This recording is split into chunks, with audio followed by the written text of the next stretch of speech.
Hello student, आप सभी का राजन एकेडमी क्लासेज में एक बार फिर से स्वागत है। तो जैसा कि हम लोग क्लास 6 के मैथ एनसीईआरटी बुक का सॉल्यूशन कर रहे थे, जिसमें कि हम पहला चैप्टर शुरू किए हुए थे संख्याओं की समझ। ये पहला चैप्टर जो है हम लोग शुरू किए थे। इसमें जो है प्रश्नावली 1.1 तक के क्वेश्चन को सॉल्व कर लिए थे। तो आज हम लोग जो है प्रश्नावली 1.2 के क्वेश्चन को जो है इस वीडियो लेक्चर में सॉल्व करेंगे। लेकिन उससे पहले जो है, यदि आप लोग मेरे चैनल पे नए हैं तो प्लीज़ चैनल को सब्सक्राइब कर ले। और इस चैप्टर को बनाने से पहले हमें कुछ बात को ध्यान में रखना है। तो चलिए इसमें क्या क्या बात को ध्यान में रखना है, इसमें देखिए। जैसे कि यहाँ पे बोला गया है 1 सेंटीमीटर बराबर होता है 10 मिलीलीटर के। तो इस बात को आप लोग को नोट कर लेना है कि 1 सेंटीमीटर बराबर जो होता है ये होता है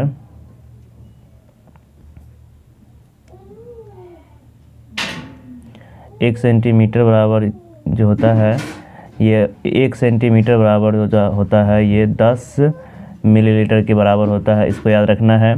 उसी तरह से फिर 1 मीटर बराबर जो होता है 1 मीटर बराबर होता है 100 सेंटीमीटर के, या इसी को अगर मिलीलीटर में करेंगे तो ये हो जाएगा 1 मीटर बराबर 100 सेंटीमीटर, और 100 सेंटीमीटर बराबर हो जाएगा 1000 मिलीलीटर के। उसी तरह से अगला इस पॉइंट को याद रखना है आप लोगों को, जो 1 किलोमीटर में होता है 1000 मीटर, मतलब 1000 मीटर बराबर 1 किलोमीटर होता है। तो यहाँ पे देखिए क्वेश्चन पूछा गया है, क्या क्वेश्चन बोला है, स्वयं करके देखिए। बोला है कितने सेंटीमीटर में 1 किलोमीटर होता है। तो देखिए अभी हम यहाँ पे पढ़े हैं कि एक मीटर में होता है कि हमें निकालना है क्या, सेंटीमीटर। एक से मतलब 1 किलोमीटर में 1 किलोमीटर बराबर हमें पता है 1 किलोमीटर को km से भी लिखा जाता है। 1 किलोमीटर बराबर कितना होता है, तो 1000 मीटर के बराबर होता है। ये 1000 मीटर के बराबर में ये होता है। ठीक है, तो हमें कितना का निकालना है, 1000 मीटर हो गया। तो हमें सेंटीमीटर, तो और हम जानते हैं चूँकि 1 सेंटीमीटर में होता है, मतलब 1 मीटर में ना, 1 मीटर में होता है 100 सेंटीमीटर। तो इसको 1000 को क्या करेंगे, इस 1000 को 100 से यहाँ पे गुना कर देंगे। तो ये हमें क्या आ जाएगा, तो ये आ जाएगा 1 पर 5 जीरो, मतलब ये किलोमीटर में आ जाएगा। तो ये कुछ एग्जाम्पल था, मतलब इसमें आप लोगों को याद रखना है 1 सेंटीमीटर बराबर होता है 1 सेंटीमीटर बराबर होता है कितना, तो 10 मिलीलीटर के। और 1 मीटर बराबर होता है 100 सेंटीमीटर के, और 1 मीटर बराबर होता है 1000 मिलीलीटर के, और 1 किलोमीटर बराबर होता है 1000 मीटर के। तो इस पॉइंट को आप लोगों को थोड़ा सा ध्यान में रखना है। चलिए उसके बाद आगे देखते हैं आगे। और यहाँ पर भी एक चीज़ दिया गया है, यहाँ पर भी दिया गया है 1 लीटर में होता है 1 लीटर में होता है 1 लीटर में होता है 1000 मिलीलीटर के बराबर होता है। इस बात को भी याद रखना है। उसके बाद जो है यहाँ पे देखिए बोल रहा है आगे क्या, प्रयास कीजिए। एक बस ने अपनी यात्रा आरंभ की और 40 किलोमीटर प्रति घंटा की चाल से विभिन्न स्थानों पर गया है। तो इस यात्रा को पहुँचने में दर्शाया गया दूरी दिखाया गया है। तो इसमें इसी क्वेश्चन, मतलब इसमें जो है हमें इस आकृति को देख के जो है इसमें हमें बोल रहा है अब ज्ञात कीजिए, जवाब देना है कि ये बस जो है पहला नंबर क्वेश्चन देखिए यहाँ पे क्या बोला गया है। तो ये सब क्वेश्चन आप लोग अपने से कर सकते हैं। इसे बोला गया है कि ए से डी तक जाने में बस द्वारा तय की गई कुल दूरी ज्ञात कीजिए। तो देखिए ए से, ए यहाँ पर है, ए यहाँ पर है, ए से कहाँ पे आया है, डी। तो ए से डी गया है, तो ए से पहले बी आएगा। ठीक है, ए से डी, तो यहाँ पे ए से डी आएगा। तो ए से डी कैसे कैसे आ सकता है, बस जो है कैसे चल रहा है, बस जो है इधर मतलब यहाँ से खुला है, एफ से खुला है, एफ जी ए, फिर आया, फिर ए से बी आया, फिर बी से सी आया, सी से डी आया। तो यहाँ पे कुल दूरी अगर निकालना है, यहाँ से बस द्वारा कुल दूरी तय की गई कितना हो जाएगा। तो देखिए यहाँ पर ये दूरी कितना, यहाँ से यहाँ तक कितना गया है। तो इसको देखिए यहाँ पे थोड़ा सा साइड कर लेते हैं, यहाँ पे सॉल्व करते हैं इसको। ए से पहले तो ए से बी कितना किलोमीटर चला है, तो ए से बी देखिए, ए से बी लिखेंगे, ए से बी पहले चला है, और उसके बाद फिर कितना चला है, बी से सी चला है, बी से सी चला है, और उसके बाद फिर सी से डी चला है। तो इन तीनों दूरी को हम क्या करेंगे, ऐड करेंगे। तो इन तीनों दूरी को जो जोड़ेंगे तो देखिए ये ए से बी कितना चला है, ये चला है 4170 किलोमीटर, ठीक है।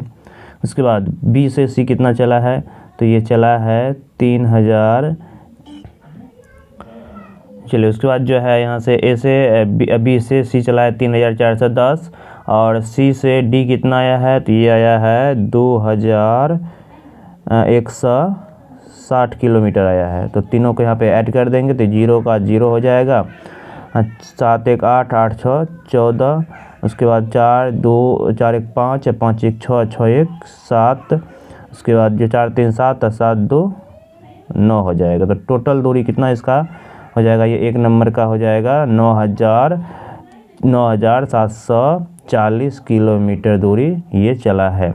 तो यहाँ से देखिए क्या बोला गया था कि ए से डी तक दूरी तय करने में कितना कुल दूरी तय करना पड़ेगा, 9740 किलोमीटर दूरी तय करना पड़ेगा।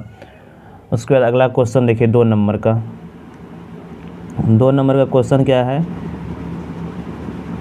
2 नंबर के क्वेश्चन में बोला है डी से जी तक जाने में बस द्वारा तय की गई कुल दूरी क्या होगा।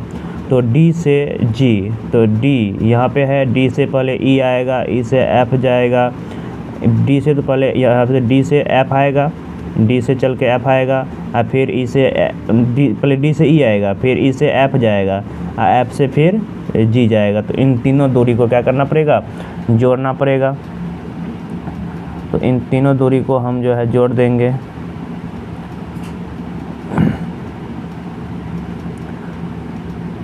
तो देखिए यहाँ पे क्या है, कितना दूरी है, तो इसको आप लोग जोड़ लीजिएगा। 8140 किलोमीटर है, ये है 4830 किलोमीटर, और 2550, तीनों को ऐड कर लेंगे तो यहाँ पे इसका आंसर आ जाएगा। उसके बाद फिर 3 नंबर में बोला है बस द्वारा तय की गई कुल दूरी ज्ञात करना है। तो कुल दूरी क्या हो जाएगा, देखिए यहाँ से पहले तो यहाँ से लेकर यहाँ तक की कुल दूरी जो आया, और फिर यहाँ से लेकर यहाँ तक की कुल दूरी, उसमें फिर 1290 और ऐड कर देंगे, कुल दूरी आ जाएगा।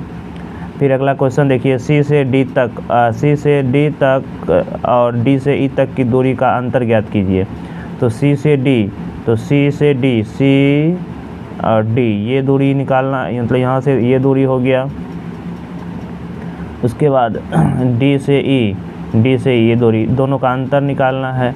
तो यहाँ से देखिए दोनों का अंतर कितना का है, 8000 ये है, 8140 ये है, 2160, दोनों को अंतर घटा देंगे। चलिए उसके बाद अगला कोई बस द्वारा निम्नलिखित यात्रा में तय की गई समय लगा। तो बस द्वारा निम्नलिखित यात्रा में लगा समय, तो ए से बी तक का समय निकाल लीजिएगा। ए से बी, तो ए से बी तक 170 किलोमीटर। सी से डी, तो सी से डी कितना है, 2160 किलोमीटर। उसके बाद अगला देखिए अगला क्वेश्चन ई से जी तक जाने में, तो ई से जी तक, तो इस दूरी को जोड़ देंगे। कुल दूरी क्या हो जाएगा, टोटल दूरी को, मतलब जो जितना भी यहाँ पे संख्या नज़र आ रहा है, यहाँ पे जितना भी ये पूरा यहाँ से ए से लेकर जी तक पूरा यहाँ से शुरू हुआ है और यहाँ तक जो आएगा तो टोटल दूरी हो जाएगा। तो चलिए उसके बाद अगला देखते हैं। अगला एग्जाम्पल, इसको ये एग्जाम्पल है, तो इसमें हम लोग जो है उसके बाद देखिए यहाँ पे एक एग्जाम्पल लिया गया है। वर्ष 2000 मतलब 1991 में भागलपुर की जनसंख्या जो कुछ इतना थी, और वर्ष 2001 में पता चला कि जनसंख्या जो है 70,998 की वृद्धि हो गई। तो बताइए 2001 में वह शहर की जनसंख्या क्या थी। दोनों को इसमें से इसको क्या कर लेंगे, मतलब दोनों को 2001 में शहर की जनसंख्या और 1991 में जनसंख्या मतलब निकालना है। तो 1991 में इतना था, फिर वृद्धि इतना हो गया, दोनों को क्या कर देंगे, यहाँ पे जोड़ दिया है, ऐड कर दिया है। उसके बाद अगला देखिए हो गया है, दोनों को ऐड कर दिया है, इसी को। चलिए उसके बाद अगला बोल रहा है, अगला क्वेश्चन इसी में अब देखिए यहाँ पे चेक करने बोल रहा है क्या ये जो घटाया है तो ये सही है, इसको मतलब ये जो आया है अगर हम इसको जोड़ते हैं तो फिर हमें ये इतना आना चाहिए। तो देखते हैं जोड़ के, 0 यहाँ पर 0, फिर यहाँ पर 1 7 3 10 5 9 1 10 7 1 8, देख रहे हैं आ रहा है, ठीक है। यहाँ पे 1 है ना, 1 है, हाँ ठीक है, तो ये सही है, तो लिखेंगे उत्तर सही है। चेक भी कर सकते हैं। चलिए उसको अगला क्वेश्चन देखिए। अब अगला प्रश्नावली का ही क्वेश्चन हम डायरेक्ट यहाँ पे सॉल्व करेंगे। कुछ एग्जांपल थे, पहले एग्जांपल को कर लिए थे, अब यहाँ पे प्रश्नावली के क्वेश्चन को थोड़ा सा सॉल्व कर लेंगे। तो देखिए प्रश्नावली के क्वेश्चन को यहाँ पे सॉल्व कर लेंगे। तो क्वेश्चन क्या बोला गया है, पहला क्वेश्चन है प्रश्नावली 1.2 का पहला नंबर क्वेश्चन है, किसी स्कूल में 4 दिन के लिए एक पुस्तक प्रदर्शनी आयोजित की गई। पहले, दूसरे, तीसरे और अंतिम दिन अंतिम खिड़की पर क्रमशः इतना इतना है। तो टिकट इन 4 दिनों में बेचे गए टिकटों की कुल संख्या क्या हो जाएगा। तो चारों को इसमें हम जोड़ देंगे कि देखिए यहाँ पे कितना कितना है। तो पहले है 1094, उसके बाद कितना है 1812, उसके बाद है 2050, उसके बाद कितना है 2751। तो टोटल को यहाँ पे क्या करेंगे, ये पहला नंबर का है, तो पहला नंबर का क्वेश्चन है, तो जिसको जोड़ देंगे 4 2 6 1 7, उसके बाद यहाँ पे 9 1 10 10 10 20 हो जाएगा। उसके बाद 8 7 15, आप 20 में हासिल 2, 15 2 17 हो जाएगा, 2 2 4 4 2 6 6 1 7 हो जाएगा। तो टोटल कितना टिकटों की कुल संख्या ज्ञात करना है। तो टिकटों की कुल संख्या कितना हो गया 7707, इसका आंसर हो गया। उसके बाद उसी तरह से अब हम 2 नंबर के क्वेश्चन को सॉल्व करेंगे। तो दूसरा नंबर क्वेश्चन देखिए यहाँ पे क्या है। दूसरा नंबर क्वेश्चन है, शेखर एक प्रसिद्ध क्रिकेटर खिलाड़ी है और वह टेस्ट मैचों में अब तक 6980 रन बना चुका है। वह 10,000 रन पूरा करना चाहता है, तो उसे कितने और मैच की आवश्यकता, मतलब कितने और रनों की आवश्यकता है, ये हमें ज्ञात करना है। तो देखिए टोटल तो इसमें कितना दिया हुआ है, तो टोटल तो हमें पता है, टोटल हमें यहाँ पर रन पुराना है इसको 10,000, उसमें से 6980 रन ये बना चुका है। तो और कितना रन बनाएगा कि 10,000 पुर जाएगा। तो क्या करेंगे यहाँ पे 10,000 में से हम क्या कर लेते हैं, कितना है 6980, तो 6980 को हम घटा लेंगे, तो इतना और रन ये बनाएगा तभी जाके 10,000 पुर जाएगा। तो यहाँ पे देखिए इसको ऐड कर लेते हैं, मतलब घटाते हैं 0, उसके बाद ये हो जाएगा 10 में 60 गया तो 2 पे चलेगा, तो यहाँ बचा 9, 9 में से 9 गया तो 0। उसके बाद यहाँ पे देखिए बचा इस अगला देखिए यहाँ पे हो जाएगा 4 6 4 10, और ये तो कैंसिल हो जाएगा। तो यहाँ पे पैसा लिया था ना, हाँ। तो देखिए इसको हम इसका मतलब जो है वह यहाँ पे 3 होगा, यहाँ पे सॉरी यहाँ पे 3 होगा, यहाँ पर जो है 3 होगा। तो ये 3020 रन और बना लेगा, तो 10,000 रन इसका पुर जाएगा। उसके बाद अगला क्वेश्चन देखते हैं। अगला क्वेश्चन देखिए 3 नंबर का क्वेश्चन। तीसरा नंबर क्वेश्चन है, एक चुनाव में सफल प्रत्याशी जो है 5,77,500 मत प्राप्त किए, जबकि उसके निकटतम प्रतिनिधि ने 3,48,700 मत प्राप्त किए। तो सफल प्रत्याशी ने चुनाव कितने मतों से जीता। तो देखिए, तो ये तो है सफल प्रत्याशी का वोटिंग, मतलब कितना वोट इसको मिला, और ये है जो हार गया असफल, तो कितना का अंतर है दोनों में, मतलब कितना वोट से जीत गया, तो अंतर निकालना है। तो सिंपल सा यहाँ पे क्या कर लेंगे, सिंपल यहाँ पे इसका क्या निकाल देंगे, अंतर निकाल देंगे।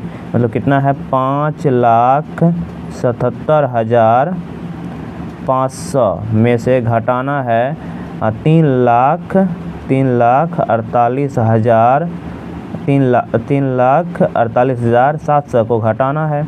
तो घटा देंगे तो घटा देते हैं तो ये हो जाएगा 0, ये भी 0। उसके बाद यहाँ पे पैसा लेंगे इससे तो बचेगा यहाँ पे 15 हो जाएगा, 8 7 15। तो अब यहाँ पे एक पैसा ले, यहाँ बचा कितना 7, तो 7 फिर इस यहाँ पैसा लेंगे तो कितना मतलब 7, यहाँ पे एक पैसा ले 6 बचा तो 8 16 हो जाएगा। ये 8 16 में 60 गया तो 8 बच जाएगा। फिर इसे पैसा तो पैसा एक ले लिए थे, बचा यहाँ पे 6 में से 4 गया तो 2 और ये हो गया 1। तो 1,28,800 वोट से जो है और प्रत्याशी जो है मतलब चुनाव में इतना मतों से वोट से चुनाव को जीता, सफल प्रत्याशी। चलिए उसके बाद अगला क्वेश्चन देखते हैं। अगला क्वेश्चन 4 नंबर का क्वेश्चन है। हाँ, कीर्ति बुक स्टोर ने जून के प्रथम सप्ताह में जो है 2,85,891 रुपये मूल्य पुस्तक बेची और माह के दूसरे सप्ताह में 4,07,68 रुपये मूल्य की पुस्तक बेची गई। तो दोनों सप्ताह मिलाकर कुल कितनी पुस्तक हुई इस और किस सप्ताह में बिक्री अधिक हुई और कितनी अधिक हुई? तो यहाँ पर देखिए, तो सबसे पहले तो हमें यहाँ पर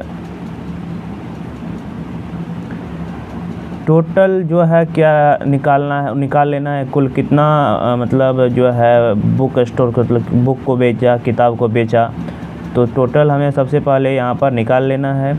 तो देखिए पहला सप्ताह में बेचा है इसने कितना रुपया, पहला सप्ताह बेचा है 2 लाख है ना, 2,85,891 और दूसरे सप्ताह भेजा है 4,07,68। तो यहाँ पर कुल बुक की बिक्री कितना हो जाएगा, कुल हो जाएगा यहाँ पे कुल बुक की बिक्री कितना हो जाएगा। तो इसको हम ऐड कर लेते हैं। पहला क्या था,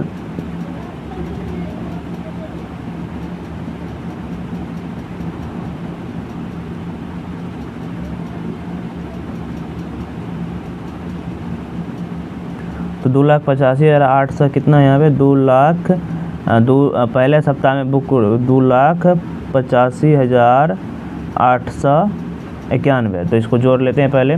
तो 8 1 9 हो जाएगा ये, और 9 6 15 हो जाएगा, 8 7 15 15 1 16 हो जाएगा ना, यहाँ पे 16 हो जाएगा, 5 1 6 8 और ये 4 2 6। तो 6,86,659 का बुक बेचा। अब यहाँ पे बोल रहा है किस सप्ताह अधिक बेचा। तो देखिए तो ये दूसरे सप्ताह अधिक बुक बेचा ना, तो इसको कितना अधिक बेचा इसको अब घटाना पड़ेगा। तो यहाँ पर 4,07,668 में से हमें घटाना है 2,85,891 को घटा लेना है। तो देखिए इसको घटा लेते हैं। तो इसको हम घटा लेंगे तो ये हो जाएगा 7 9 7, यहाँ पे 16 में से 7 गया तो और 16 में से 9 गया तो 7, यहाँ पे बचा कितना 6 तो 16, ये हो जाएगा 8, यहाँ पे बचा 9 में से 5 गया तो 4। उसके बाद जो है यहाँ पे बचेगा 9 में से 8 गया तो यहाँ पे 1 बचेगा ना, 1 ये बचेगा 1। तो इतना पुस्तक जो है 1,14,877 बुक जो है अधिक बेचा। कौन सप्ताह में? तो दूसरी सप्ताह में बेचा है, दूसरी सप्ताह में पुस्तक ज़्यादा बेचा है। चलिए उसके बाद अगला क्वेश्चन है जो कि हमारा ये 5 नंबर का क्वेश्चन है। 5 नंबर में क्वेश्चन है क्या अंकों 6 2 7 4 और 3 में से प्रत्येक का केवल एक बार प्रयोग करते हुए बनाई जा सकने वाला सबसे बड़ी और सबसे छोटी संख्या ज्ञात करना है। तो सबसे बड़ी के लिए इसमें सबसे बड़ी संख्या क्या है 7 है, उसके बाद उससे बड़ी क्या है 6 है, उससे बड़ा क्या है 4 है, उससे बड़ा क्या है 3 है, उसके बाद 3 से बड़ा क्या है 2 है ना, 2 है। तो यहाँ पर देखिए बन गया सबसे बड़ी संख्या सबसे छोटी बनना है, इसके उल्टा कर दें, सबसे छोटा 2 है, उसके बाद 3, उसके बाद 4, उसके बाद 6, उसके बाद 7, सबसे छोटा और सबसे बड़ा संख्या बन गया। तो यहाँ तक आज रहने देते हैं। 5 नंबर तक के क्वेश्चन तक को सॉल्व कर लिए। अगली वीडियो लेक्चर में जो है अगला 6 नंबर से क्वेश्चन को सॉल्व करेंगे। यदि आप लोगों को वीडियो अच्छा लगा हो तो प्लीज़ वीडियो को लाइक एंड सब्सक्राइब करें। धन्यवाद।